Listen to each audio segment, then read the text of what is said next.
रहमतुल्लाहि व बरकातुहू। नहमदुहु व नसल्ली अला रसूलिल करीम, अम्मा बाद, फ़अऊज़ु बिल्लाहि मिनश शैतानिर रजीम। बिस्मिल्लाहिर्रहमानिर्रहीम। रब्बि इश्रह ली सदरी व यस्सिर ली अमरी वहलुल उक़दतम मिन लिसानी यफ़क़हू क़ौली। दुआ की फ़जीलत क्या है? हज़रत अनस रज़ी अल्लाह तआला अन्हु से रवायत है कि आप सल्लल्लाहु अलैहि वसल्लम ने फरमाया, दुआ तो इबादत का मग़ज़ है। हज़रत अबू हुरैरा रज़ी अल्लाह तआला अन्हु से रवायत है कि आप सल्लल्लाहु अलैहि वसल्लम ने फरमाया, जो अल्लाह ताला के हुज़ूर दुआ नहीं करता, अल्लाह ताला उससे नाराज़ हो जाता है। हज़रत अली रज़ी अल्लाह तआला अन्हु से रवायत है कि आप सल्लल्लाहु अलैहि वसल्लम ने फरमाया, दुआ मोमिन का हथियार है। हज़रत अबू हुरैरा रज़ी अल्लाह तआला अन्हु से रवायत है कि आप सल्लल्लाहु अलैहि वसल्लम ने फरमाया, तुम अल्लाह ताला से दुआ की कबूलियत का यकीन रखते हुए दुआ मांगो। अल्लाह ताला उस शख्स की दुआ कबूल नहीं फरमाते जिसका दिल अल्लाह ताला से गाफिल हो।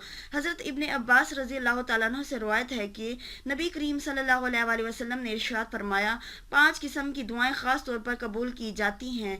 मज़लूम की दुआ जब तक वो बदला ना ले, हज करने वाले की दुआ जब तक वो लौट ना आए, मुजाहिद की दुआ जब तक कि वो वापस ना आए, बीमार की दुआ जब तक वो सेहत याब ना हो, एक भाई की दूसरी भाई के लिए पीठ पीछे दुआ, और इन सब में जल्दी कबूल होने वाली दुआ आखिरी दुआ है। हज़रत अबू हुरैरा रज़ियल्लाहु तआला अन्हु से रवायत है कि आप सल्लल्लाहु अलैहि वसल्लम ने फरमाया, 3 दुआएं ख़ास तौर पर कबूल की जाती हैं जिनके कबूल होने में कोई शक नहीं। बाप की दुआ औलाद के हक़ में, मुसाफिर की दुआ और मज़लूम की दुआ। आप सल्लल्लाहु अलैहि वसल्लम ने फरमाया, उस ज़ात की कसम जिसके हाथ में मेरी जान है, तुम नेकी का हुक्म दो और बुराई से मना करो, वरना अनकरीब अल्लाह ताला तुम पर अपनी तरफ से अजाब नाजिल कर देगा, फिर तुम उससे दुआ करोगे और वो तुम्हारी दुआ कबूल नहीं करेगा। आप सल्लल्लाहु अलैहि वसल्लम ने फरमाया, जिसका खाना हराम, जिसका पहनना हराम और जिसका लिबास हराम कमाई से हो और हराम तरीके से परवरिश हो, ऐसे शख्स की दुआ कैसे कबूल होगी? तो दुआ किस तरह करनी चाहिए? दुआ के आदाब क्या हैं? आदाब दुआ। इरशाद बारी ताला है, व अकीमु वुजूहकुम इंदा कुल्ली मस्जिद वदऊहु मुखलिसीन लहुद्दीन, और हर इबादत में उसी की तरफ रुख रखो और उसी को इखलास से पुकारा करो। बावजू और किबला रुख होना, हाथ बुलंद करना। रसूलुल्लाह सल्लल्लाहु अलैहि वसल्लम ने बाज़ मौक़ों पर खुसूसी दुआओं से पहले पानी मंगवाकर वज़ू किया। सही बुखारी।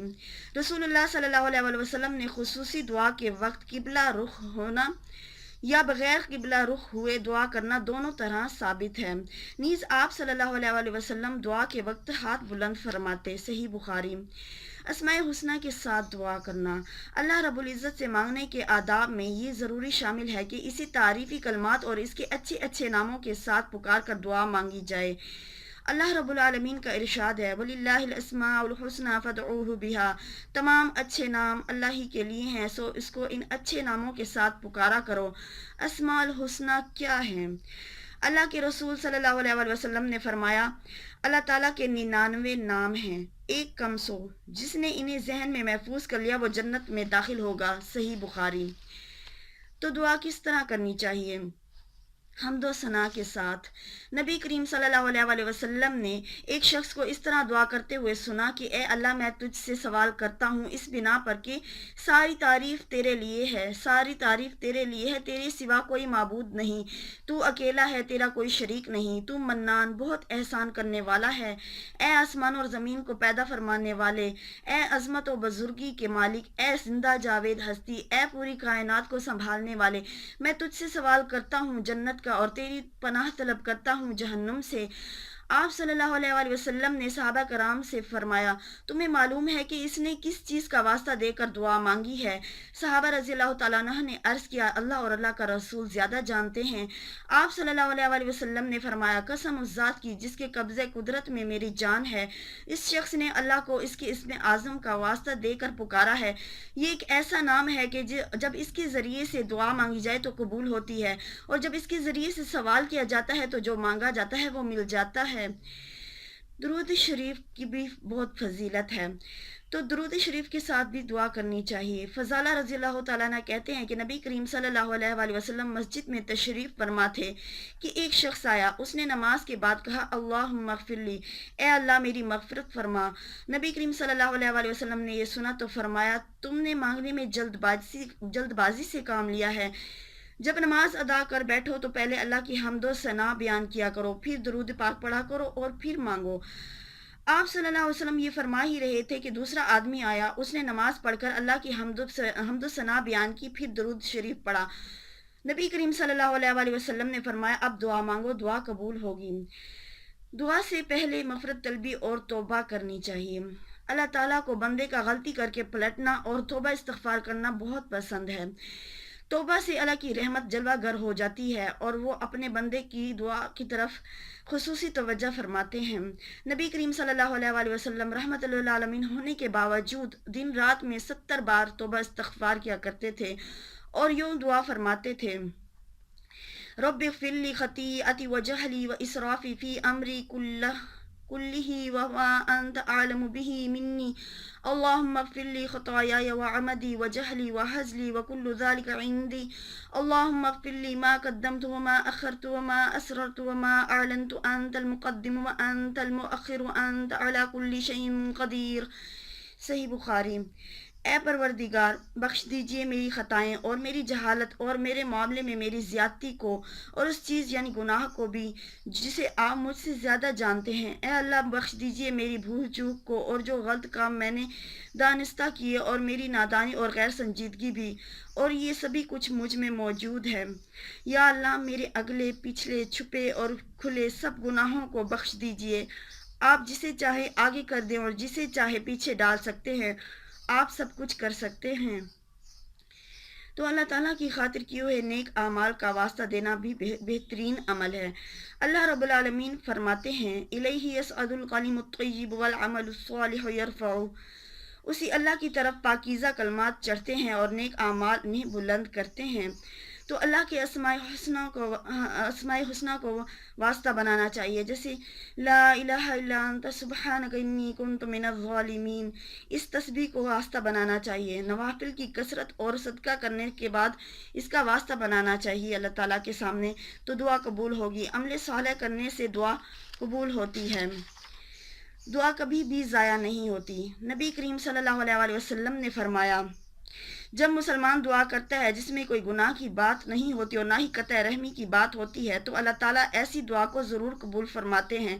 اس طرح کہ یا تو اس دنیا میں ہی اس دعا کا مقصد پورا فرما دیتے ہیں، یا آخرت میں اس کے بدلے میں ذخیرہ بنا دیتے ہیں، اور یا اس پر کوئی مصیبت آنے والی ہوتی ہے تو جسے وہ اس دعا کی بدولت دور فرما دیتے ہیں۔ عاجزی اور انکساری کے ساتھ دعا مانگنی چاہیے۔ ادعوا ربکم تضرعا، اپنے رب کو عاجزی و زاری کے ساتھ پکارا کرو۔ نبی کریم صلی اللہ علیہ وآلہ وسلم نے فرمایا: سب سے بڑا عاجز وہ ہے جو دعا کرنے میں عاجز ہو۔ پست آواز کے ساتھ دعا مانگنی چاہیے۔ ادعوا ربکم تضرعا وخفیا انہ لا یحب المعتدین، پکارو اپنے رب کو گڑ گڑاتے ہوئے اور چپکے چپکے، بے شک وہ حد سے بڑھنے والوں کو پسند نہیں فرماتا۔ نبی کریم صلی اللہ علیہ وآلہ وسلم نے فرمایا: پست آواز سے اللہ کو پکارا کرو، تم کسی بہرے یا غائب ہستی کو نہیں پکار رہے ہو بلکہ تم ایک سمیع اور بصیر ذات کو پکار رہے ہو۔ متفق علیہ۔ اصرار کر کے دعا کرنی چاہیے۔ عبداللہ بن مسعود رضی اللہ تعالیٰ عنہ سے روایت ہے کہ نبی کریم صلی اللہ علیہ وآلہ وسلم جب اپنے رب سے سوال کرتے یا دعا مانگتے تو 3 بار دہرایا کرتے تھے۔ قبول ہونے کا یقین اور توجہ کے ساتھ دعا کرنی چاہیے۔ نبی کریم صلی اللہ علیہ وآلہ وسلم نے فرمایا: اپنی دعاؤں کے قبول ہونے کا یقین رکھتے ہوئے دعا کیا کرو، اللہ تعالیٰ غافل اور لاپرواہ دل کی دعا قبول نہیں فرماتے۔ جلد قبول ہونے نہ ہونے کا شکوہ درست نہیں ہے۔ رسول اللہ صلی اللہ علیہ وآلہ وسلم نے فرمایا: تم میں سے ہر کسی کی دعا تب قبول ہوتی ہے جب تک کہ وہ جلدی نہ مچائے، یوں نہ کہے کہ میں نے دعا کی لیکن قبول نہیں ہوئی۔ صحیح بخاری۔ خالی ہاتھ لوٹاتے اللہ شرماتا ہے۔ نبی کریم صلی اللہ علیہ وسلم نے فرمایا: اللہ تعالیٰ حیادار اور سخی ہے، جب کوئی بندہ اپنے دونوں ہاتھ اس کے سامنے پھیلاتا ہے تو ناکام اور خالی ہاتھ لوٹانے میں اسے شرم آتی ہے۔ اور دعا کے آخر میں ہمیں کیا کرنا چاہیے؟ دعا کے آخر میں ہمیں درود ابراہیمی پڑھنا چاہیے تاکہ دعا پر مہر لگ جائے اور دعا قبول ہوگی انشاءاللہ۔ تو آخر میں کہیں آمین۔ رسول اللہ صلی اللہ علیہ وسلم نے فرمایا، جب پڑھنے والا آمین کہے تو تم بھی آمین کہو، اس لیے کہ فرشتے بھی آمین کہتے ہیں۔ پھر جس کی آمین فرشتوں کی آمین سے موافقت کر لے گی اور اس کے گزشتہ گناہ سب بخش دیے جائیں گے۔ صحیح بخاری۔ دعا کے بعد منہ پر ہاتھ پھیرنا۔ اللہ کے رسول صلی اللہ علیہ وسلم ہاتھ بلند فرما کر دعا کرتے اور دعا کے اختتام پر اپنے دونوں ہاتھ مبارک منہ پر پھیرتے تھے۔ صحیح بخاری و ابو داؤد۔ وآخر دعوانا ان الحمد للہ رب العالمین۔